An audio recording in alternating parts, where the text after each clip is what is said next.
谁懂家计脖子上这两个痣啊？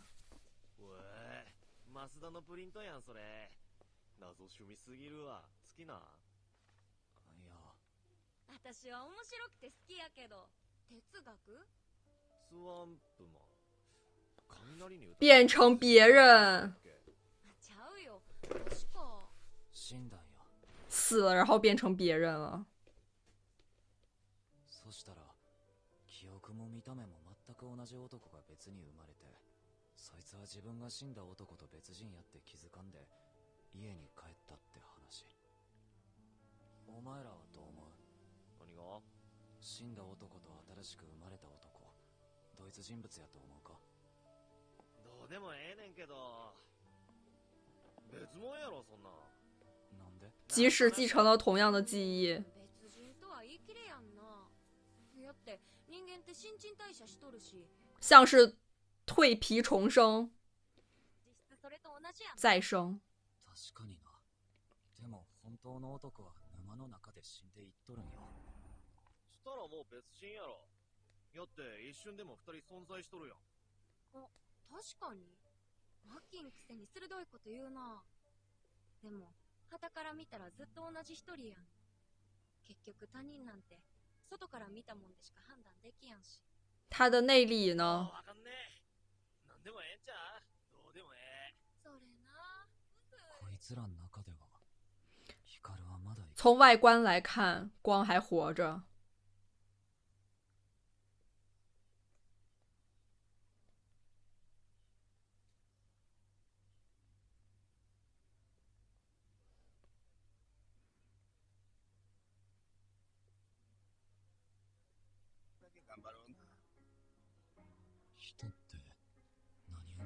究竟是肉体的死去，还是精神的死去？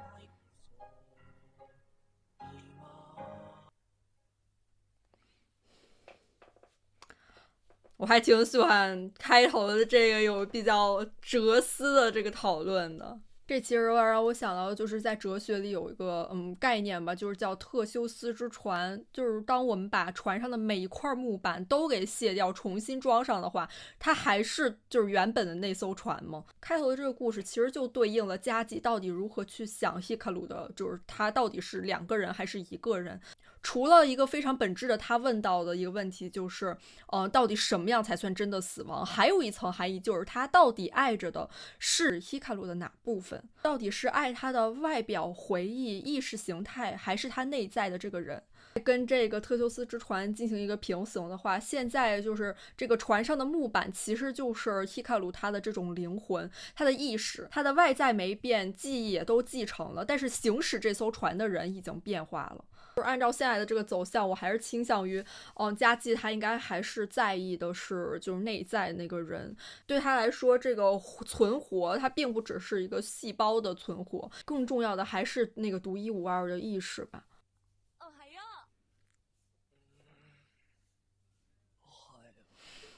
已经睡死过去了。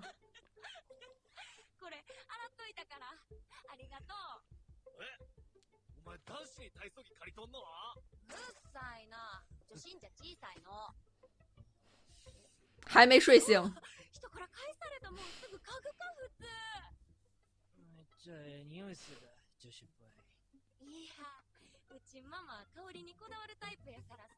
在意东西上的气味儿。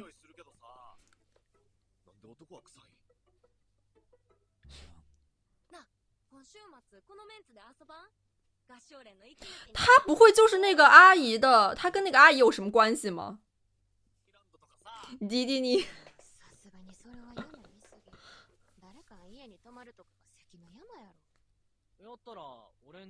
聚会。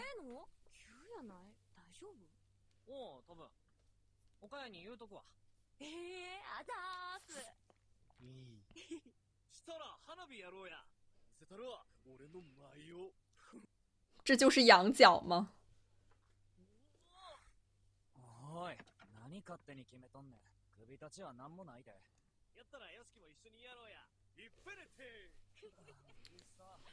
手臂上真的消不掉啊。いつしか冬これは春に夜空はやがてまた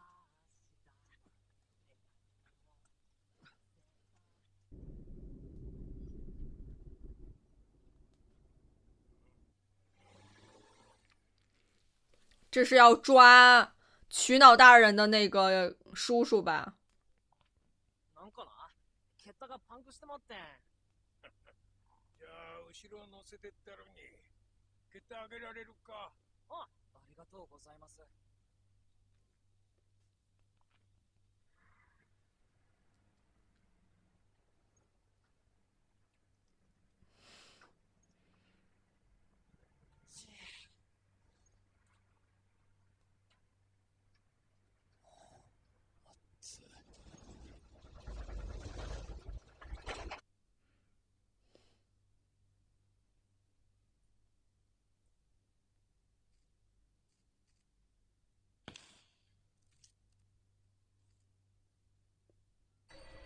我去！哎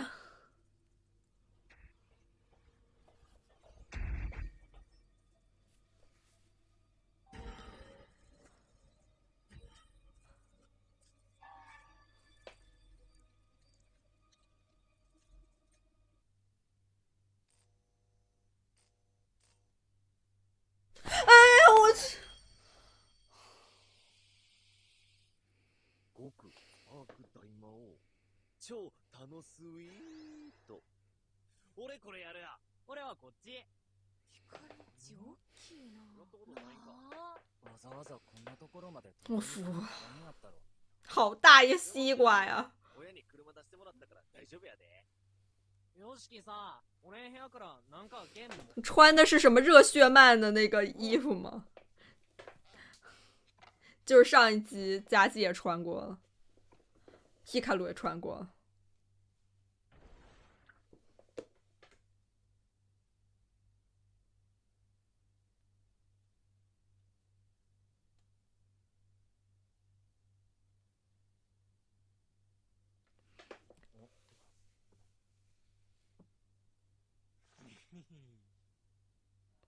曾经的他，哦，佳琪。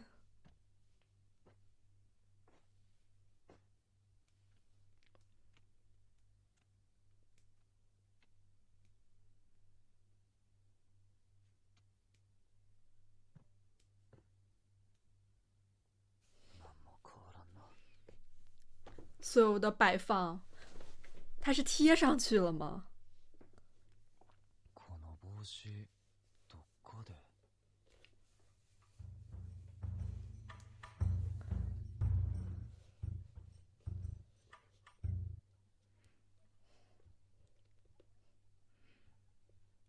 他们小时候真的太可爱了。そうか。この祭りはな、もともとあの山の神さんための祭りやね。やからよしき、あの山には入らんように。連れて行か希卡鲁就踏进去被带走了。こんなとこおったんか。他爸爸的帽子。よしき、もろこしうまいか。よしきー、今日花火もあるらしいで。一緒に見ようや。よし、向こうでみんな飲んで。太可爱了，然后声音也很可愛今行くわ。父さんとはろくに話してこやんかったけど、こん時のことはやけに覚えとる。あ、そうや、なし鉄。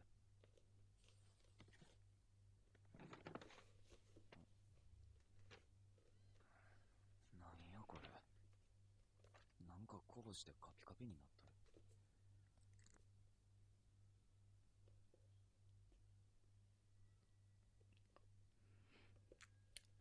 他们家历代的职责，找媳妇儿。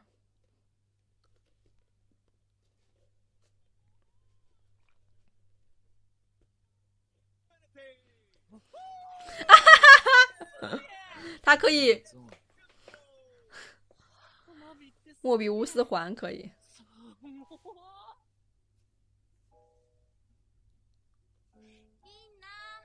ち見て。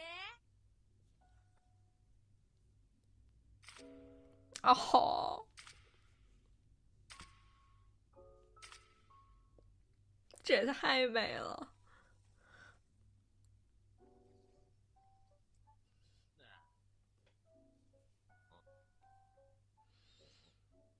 ヒカル、なあれ、クラ。这是他们祭祀的地方。あれ、おどうやん、うちの。なんか、じいちゃんが大事にしとっあ、うちにもあんで。祠やけど。さあ、お堂と祠って何が違う？其他地方都是教堂了，他们这个村子还到处都是这种祠堂。火つけたばっかやったんやけど。知らんかな。最後の一本やったんやけど。あ、はいはい。俺の使えば。謝れ。あ、チャッカメンつかんくなってもうた。これ最後なんよな。山isa行ってもらってくるわ。ヒカル。私もついてく。不会吧？他有所怀疑吗？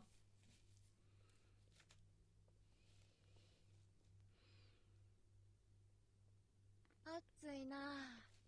おー、ついでにアイス買おうや。うん、今のうちにちょっとほっとくか。そうやね。そういやさ、今年夏の終わりにでけえ花火大会あるらしいで。らしいな。マキ行くん。悩み中。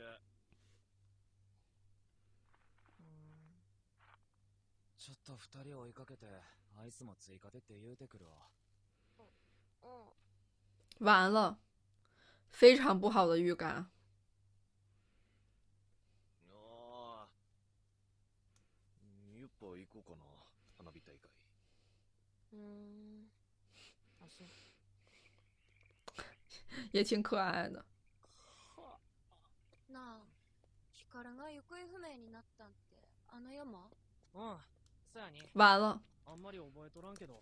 希卡鲁不会要对他出手吧？如果他察觉到了什么。あん時お通夜みたいやったわ。ほんまに。戻ってきてくれてよかった。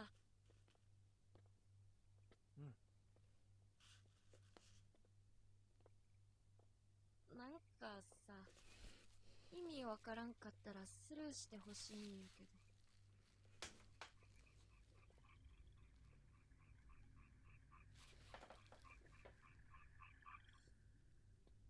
あなたは一体誰ですか？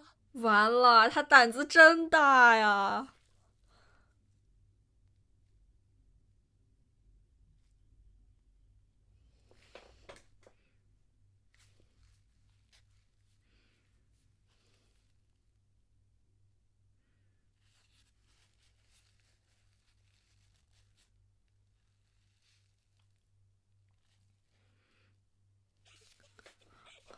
他耳朵贼灵。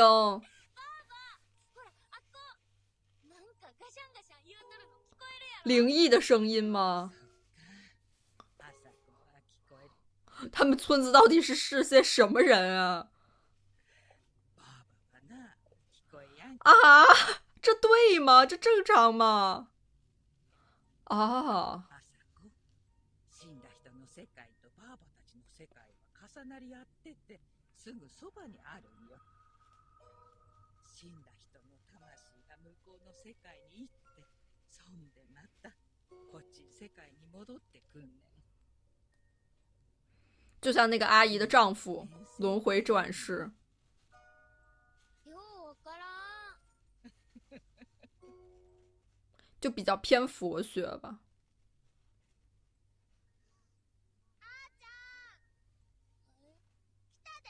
啊，他们俩也是又熏染，可爱呢。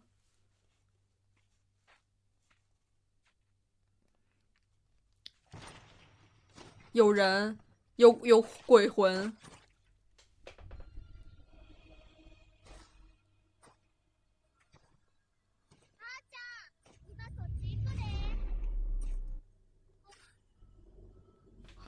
啊！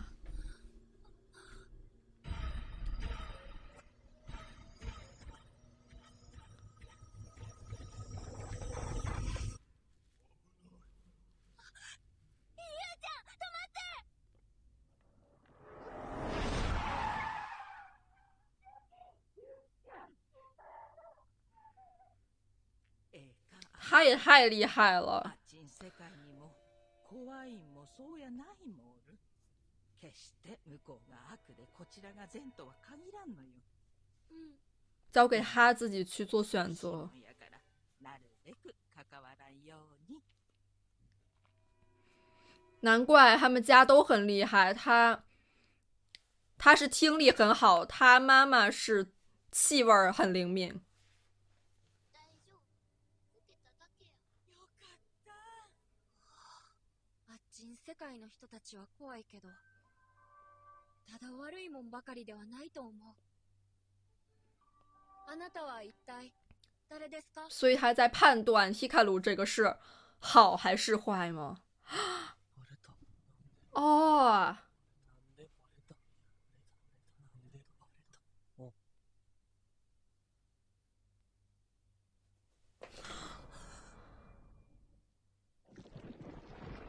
不会吧，希卡鲁？おい、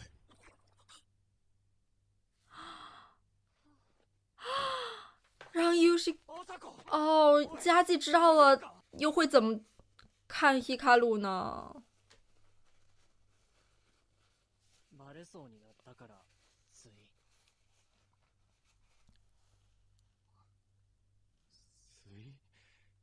つい何を？思えば赤やな。朝子は。如果刚刚没有被叫住呢？何が？死んでまったら悲しいよな。哦不，他只在乎佳纪，任何人他都可以杀掉，殺そうと。任何人都不能妨碍他和佳纪。こんな。命。死んどるのと。哦，他们的这个生きとる方大切な。俺には命ないけど。死んどるんも生きとるんも俺からしたらさほど変わらん。死ぬのはそんな怖いことちゃうよ。ただ形が変わるだけやろ。俺のことは殺したないって嘘か？不是说不骗人吗ちゃう？よ。お前は特別やから。お前が死んだら一緒に愛してくれんくなるやん。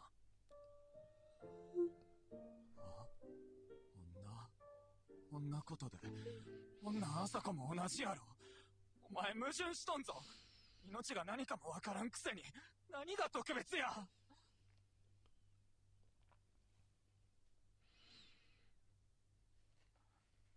他对人类世界还有很多都是不懂的。松浦さん殺したんもお前？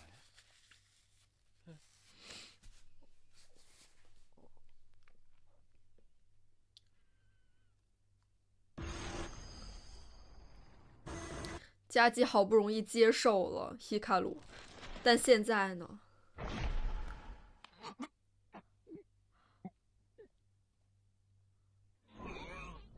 うわ、ゲロ。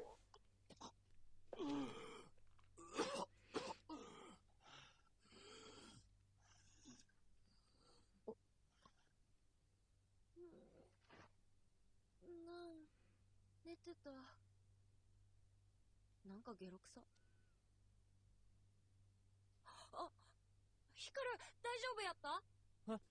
あ、他也怕伤了希卡鲁的心。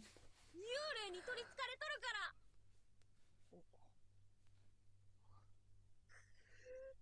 はずー。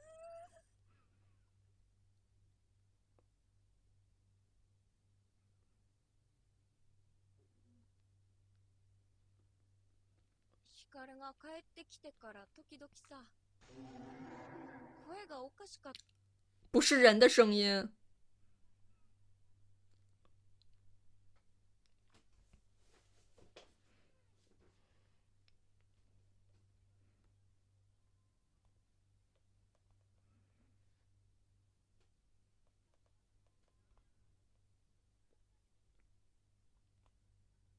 他觉得太危险了，但是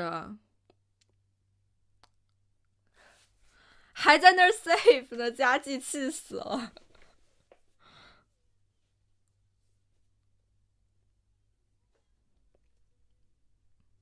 可爱呢。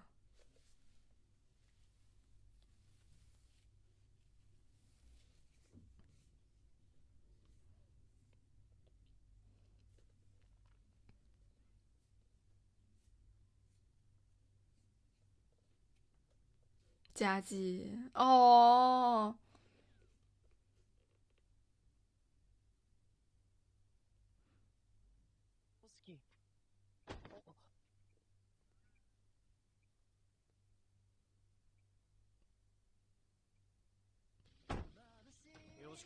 啊，别这样结束啊！よっぽどの腹痛やったよな。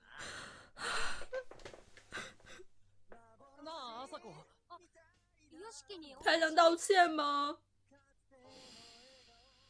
言うとくわ。他又把自己，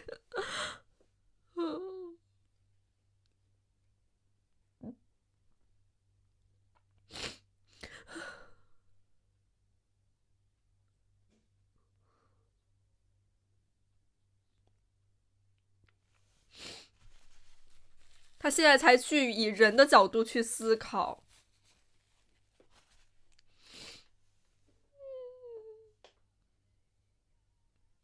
你看烟花，我看你，都觉得好美。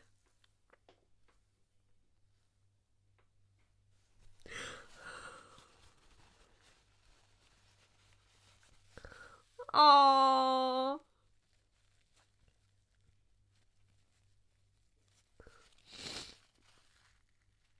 他不能把他的灵魂都取走，这样的话就死了。哦，到底是他还是伊卡鲁？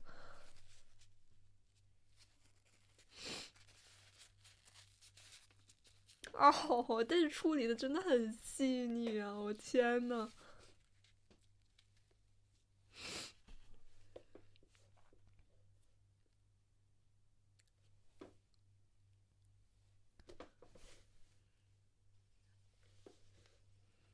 他没有想到他还会继续等他嘛。光、学校行くで。没有丢下他呢。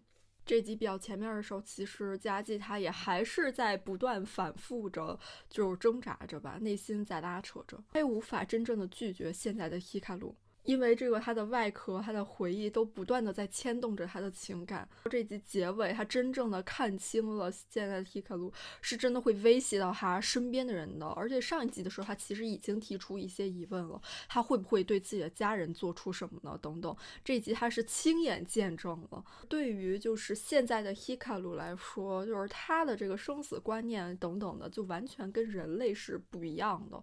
他对于死亡呢并不是把它刚才看作一种终结吧，只是换了一个壳子，继续以另外一种形态继续存在着。也许他也进入过很多别人的脑啊、身体之类的，所以对他来说，个体的这个消逝、灰飞烟灭，并不是一件很恐怖的事。是对于佳纪来说，死亡，真正的死亡，就像那个沼泽人一样，是真正的逝去了。对于这个希卡鲁来说呢，这个死亡只是一种改变罢了。他们俩对于就是各自要守护好彼此，和彼此一直待在一起的这个定义，就根本不在一个维度，不在一个世界上。而当就是希卡鲁问出生和死区别很大吗？他是真的真心的一种提问吧。对于他来说，唯一的这个锚点就是佳纪。